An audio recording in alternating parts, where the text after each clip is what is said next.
Good afternoon, dear colleagues.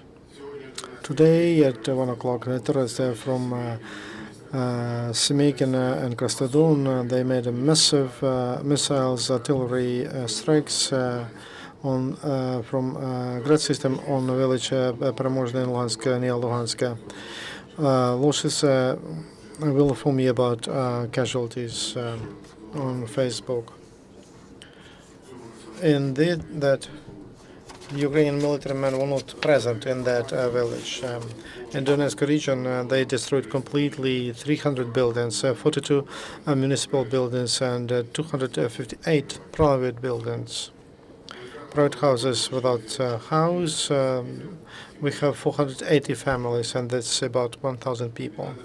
Under the pressure of armed forces of Ukraine, terrorists moving back. They shoot against. They shell ATL positions from tanks. Russian military was shooting at Ukrainian positions in Luhansk, on airport Luhansk, and from mortars and artillery, grats.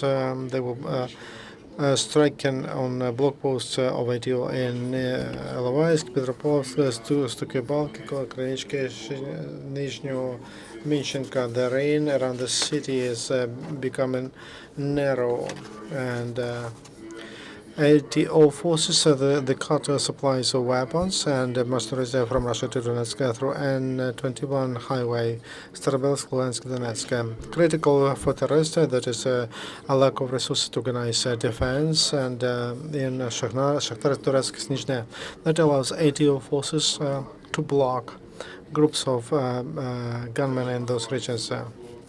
For the movement of ATO forces from Lotuhino and from Ivanivka in Luhansk region allows to block groups of terrorists around Alchevsk and Stakhanov, where they have bases.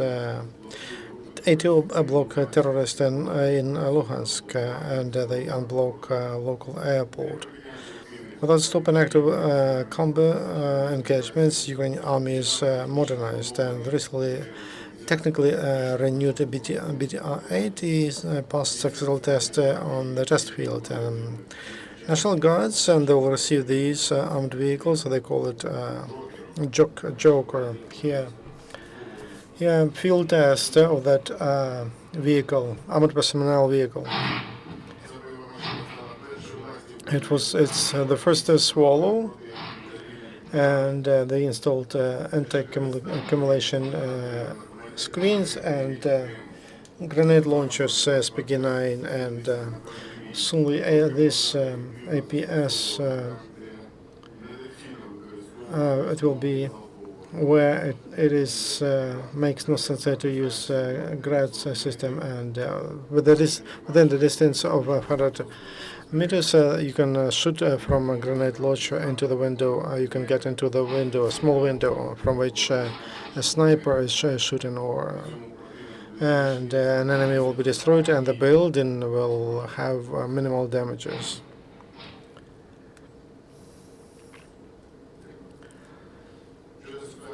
As to the situation in towns and villages, Russian mercenaries continue to destroy and mine infrastructure. Infiltrators mined the bridge on the highway between Nizhny Krinka and Kharkiv, Donetsk region. In the east of Ukraine, they damaged 187 railroad facilities in Donetsk, South, and Dnipropetrovsk railroads, and they damaged the 49 facilities of railroads, 47 electricity stations, 30 switches and communication buildings, 11 buildings and civilian buildings that as a part of railroad assets, and also two depot and 13 engine depot and 13 cars depot. It will cost us 400 million to repair them, and 200 million to renovate, to build, to repair bridges. Liberated cities from we provide humanitarian assistance, and from Sumy region and local rescue groups. They collected 12 tons of humanitarian aid, and including food, clothes, toys for kids, and people even bring icons, and just as if those gifts will give peace to residents of the East. From 6 to 6 July 6 to August 12. Rescue groups from Дніпропетровськ, Житомир, Запоріжжя, Криворізьке, Київське, Миколаїв, Полтава, Харків, Черкаси, Чернігів, Сумські regions. They sent 250 tons of food, 800 rations, 8,650 liters of drinking water, and 6,500 breads. And today there is the work on moving children from Donetsk and Luhansk region to boarding schools and other regions of Ukraine. To Kharkiv, they take 100 kids from they bring elderly. And Ronkivsky regional boarding school for disabled. Then Krasnodon, there is the boarding school in other regions that receive these people, and 28 members of boarding schools were moved and in Donetsk region from the territory which is under control of terrorists, and we have 1,122 IDPs, and they were moved to different different locations under the control of national guards. And the government of Finland stands for a reduction of tension in Ukraine through negotiations and called Moscow to start to support militants. And Russia must stop supporting separatist groups, and they also speak about a violation of sovereignty of Ukraine and accept that what Russian Federation does. That's unaccepted. That's all information I wanted to provide for you. Your questions, please.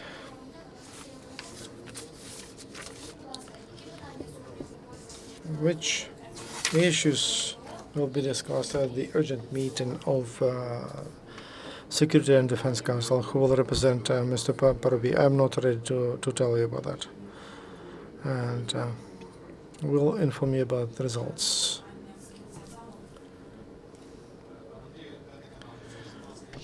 Is there information about a bus that got into the trap?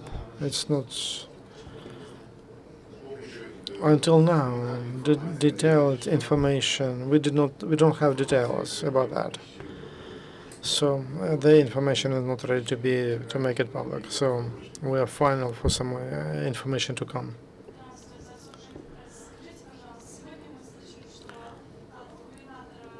From governor of Kharkiv region, we heard that Russian convoy with humanitarian aid will not go through Kharkiv. It will. Some people say that it will go through Rostov region. Yes, we have information that convoy doesn't come to Ukraine from Kharkiv region, but nobody knows where it will go.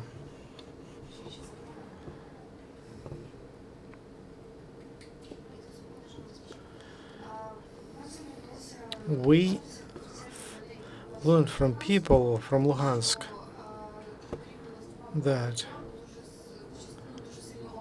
there's a lot of shelling, more than during previous days, and just all around the city. That's what local people say. How to interpret that? What people should do? What should they prepare for? Thank you for your question.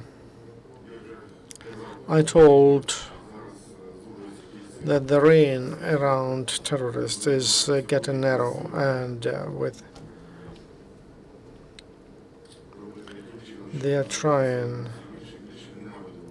They do everything possible for local people to hate Ukrainian military men, but I underline that we don't we don't kill civilians, and they know about that, and the gas, and also they inform even us what terrorists they do for that. Yes, they shall live in districts, and they're trying to provoke local people to be more. They want them to be more angry against Ukrainian armed forces. So that's the first explanation, and the city will be liberated from terrorists very soon, and there will be no shelling.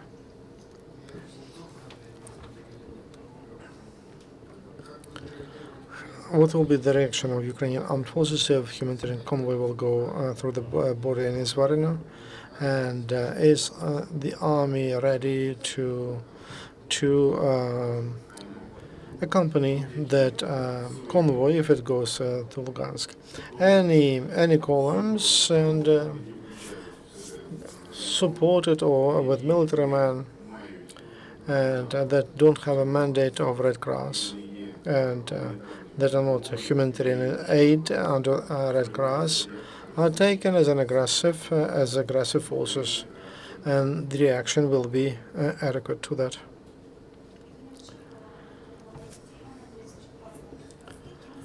As far as we know, in ATO area, our military men use drones that were bought for the money people donated, and how many of them, and how actively drones are used in ATO area. I can say that actively used for intelligence, and they're very helpful. That is one of the sources how to get very good information about location of groups of terrorists and their movements. That's why, because of that technical tool, we can prevent the movement of gunmen, and we can strike them before they go into the cities. If inventors would like to provide more of such drones, are you ready to accept them without licenses? Any equipment under combat operations should be certified and should show that it is efficient for that because it should be certified, it should be tested, and because it has to function in important conditions. Ostrov blogger. I would like to thank, first of all, that there are such maps we could look at. I love geography maps. That's one of the important sources of information for the writing community and for people. At the same time, I would like to show that there's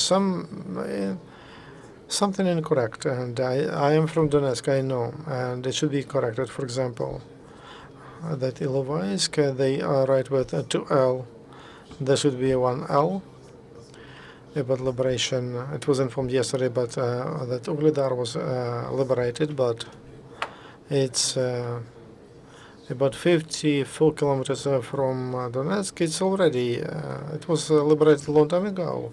Probably it was about Uglegorsk, which is in the north. In some media, they say Ugledar, and I looked at on the website of the information center of you. There was Ugledar. Thank you, but at the same time, please be more precise. Thank you very much for your comments, and I would like to thank people like you who actively cooperate. And I don't speak about patriotism. This is the work for your country, for our country, for our family, for us, and for our colleagues. And we are thankful for all your corrections, and thank you for information about the location of terrorists. And we get a lot of information, and in 90%, it's correct, precise information. You help us to get victory. Once again, yesterday you knew about the route of the convoy. You said that it will go through Kharkiv region. So today you say you don't know. What has changed? Thank you for your question. Very, very good question. But it is expected that the column should arrive to Kharkiv region and cross through one border crossing point and to stop in the transit area for representatives of Red Cross to observe that cargo and to make conclusions. And that was information. But now we have different information that it's not good to Kharkiv. Where it's going? No, we don't know. No question. Thank you very much. Thank you, Andriy Mykolaievich. Tomorrow, information will be from the Colonel Lysenko at 12:30.